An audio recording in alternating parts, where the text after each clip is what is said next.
मैंने आह्वान किया था 22 जनवरी तक हम सभी देश के तीर्थ स्थानों की, मंदिरों की साफ सफाई करें। मैं देशवासियों से फिर अपना आग्रह दोहराऊंगा कि राम मंदिर में प्राण प्रतिष्ठा के पावन अवसर के निमित्त देश के सभी मंदिरों में, सभी तीर्थ क्षेत्रों में स्वच्छता अभियान चलाएं, अपना श्रमदान करें।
अयोध्ये या ठिकाणी होणाऱ्या प्रभू श्रीरामाच्या प्राण प्रतिष्ठे स्थापनेच्या पार्श्वभूमीवर संपूर्ण देशभरामध्ये मंदिरं ही साफसफाईची मोहीम हाती घेण्यात आलेली आहे। आज नवी मुंबई येथील तुर्भे गावामध्ये देखील रामतनू माता मंदिर देखील स्वच्छता अभियान या ठिकाणी राबवण्यात आलं। माजी जिल्हाध्यक्ष रामचंद्र घरात यांच्या नेतृत्वाखाली हे स्वच्छता अभियान राबवण्यात आलेलं आहे। त्यांच्याकडून जाणून घेऊया याचं कारण काय। सर, काय सांगाल, हे स्वच्छता अभियान का राबवण्यात आलं? तुम्ही सांगितल्याप्रमाणे देशभर असे मंदिराचं स्वच्छता अभियान सुरू आहे। सन्मान्य देशाचे पंतप्रधान मोदी साहेबांनी प्रत्येक देशातील प्रत्येक देवलाच्या ठिकाणी नागरिकांना विनंती केलेली आहे की येणाऱ्या 22 तारखेला खऱ्या अर्थाने हिंदूंची दिवाळी साजरी करायची आहे आणि दिवाळीनिमित्त आपण घराची जशी साफसफाई करतो तशाच प्रकारे मंदिराची देखील साफसफाई झाली पाहिजे आणि मग ते मंदिर स्वच्छ झाल्यानंतर 22 तारखेचे जे प्रोग्राम आहेत ते प्रोग्राम आपल्याला करण्यास एक वातावरण निर्मिती होईल, एक आनंद येईल आणि म्हणूनच आम्ही रामतनू मंदिर जिथे रामाचं वास्तव्य आहे अशा मंदिरामध्ये आम्ही आज हे साफसफाई अभियान करतोय आणि त्या माध्यमातून ह्या मंदिराला पूर्ण दिव्यांची रोषणाई करणार आहोत। समोरच आमच्या तलाव आहे, त्या तलावाला देखील दिव्यांची रोषणाई करणार आहोत। साधारण 1000 दिवे या परिसरात संध्याकाळी लागतील। इथे लाईट शो ठेवण्याचं काम आम्ही करतोय। इथे LED स्क्रीन लावतोय, त्याच्या माध्यमातून डायरेक्ट लाईव्ह राम विराजमान होतील, रामलल्ला विराजमान होतील, त्यावेळचे दृश्य लोकांना बघता येईल। अशा प्रकारची घरामध्ये देखील दिव्याची रोषणाई करून, घरामध्ये देखील लाईटचे वापरून एक मोठी दिवाळी साजरी करण्याचा प्रयत्न आम्ही करतोय आणि त्याच्या अगोदर, दिवाळीच्या अगोदर जसं आपण घरात स्वच्छता साफसफाई करतो तशाच प्रकारचे देवळामध्ये देशामध्ये साफसफाई सुरू आहे, त्याचा हा एक भाग आहे। 22 तारखेला तुम्ही राम जन्मोत्सव कसा साजरा करणार आहे? कोणते कोणते कार्यक्रम या ठिकाणी राबवण्यात येणार आहे? 22 तारखेला इथे राम मंदिरामध्ये सकाळी 6 वाजल्यापासून लोक जमतील। 6:30 ते 7:30 पर्यंत एक शोभायात्रा, भजन यात्रा निघेल, जी राम मंदिरापासून तर हनुमान मंदिरापर्यंत जाईल। तिथून आरती करून पुन्हा इथे येईल। त्याच्यानंतर राम स्तोत्र हे म्हणण्यात येईल। साधारण 300 महिला हे एकमुखाने ते म्हणतात, ते एक दृश्य तुम्हाला बघण्यासारखं दृश्य आहे, टिपण्यासारखं दृश्य आहे, ते इथे होईल। त्याच्यानंतर नाश्ता वगैरे होईल। त्याच्यानंतर direct live location LED screen लावून लोकांना बघता येईल आणि नंतर हनुमान मंदिरामध्ये साधारण 12 ते 1 भजन करण्यात येईल। इथे देखील भजन होईल, तिथे देखील संध्याकाळी दिव्यांची रोषणाई होईल, लाइटिंग्स होईल, भजन होतील। अशा प्रकारचे अनेक कार्यक्रम इथे संध्याकाळी होतील। इथे LED स्क्रीन लावण्यात येईल, त्याच्या माध्यमातून लोकांना सगळं दाखवण्यात येईल। इथे DJ लावण्यात येईल, त्या माध्यमातून लाईटचा शो, जो लेझर शो आहे तो देखील आपल्या लोकांपर्यंत जाईल, जेणेकरून ते वातावरण निर्मिती होईल की 22 तारीख ही आमची रामलीलाची विराजमान होण्याची तारीख आहे।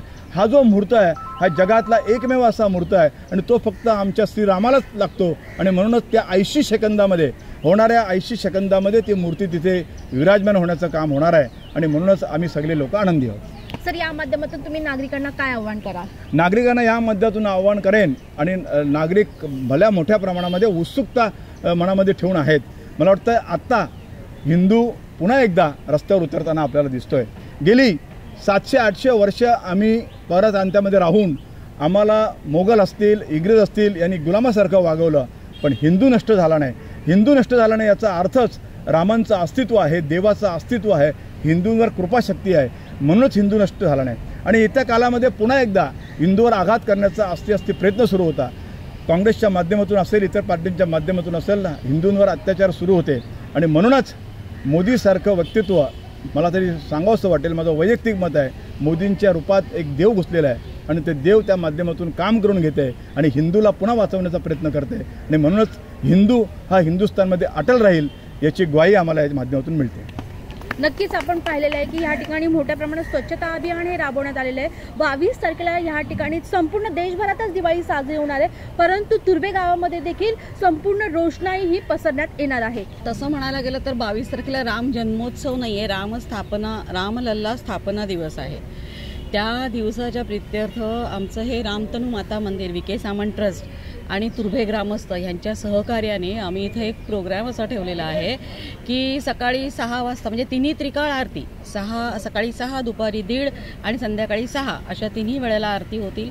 सकाळी 6ची आरती झाल्यानंतर आमच्या ज्या भगिनी आहेत ह्या सगळ्याजणी रामनामाचा गजर करत, रामाची स्तोत्र म्हणत इथून गावामध्ये एक छोटीशी फेरी काढणार आणि त्याच्यानंतर इथं रामनामाचा जप होणार। तसाही इथं पूर्वी संकल्पित रामनामाचा जप चालूच आहे 2 कोटीचा, त्याच्याबरोबर हा जप होईल। त्याच्यानंतर दुपारी 1:30 वाजता परत इथं आरती होईल आणि संध्याकाळी 6 वाजता महाआरती आणि प्रसाद होईल।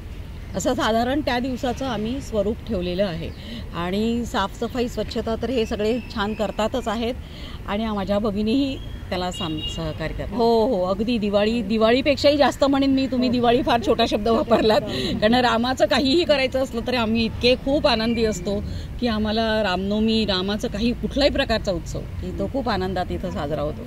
व्हिडिओ जर्नलिस्ट अनिश बाबरसह प्रिया विवांचा रिपोर्ट, नवी मुंबई।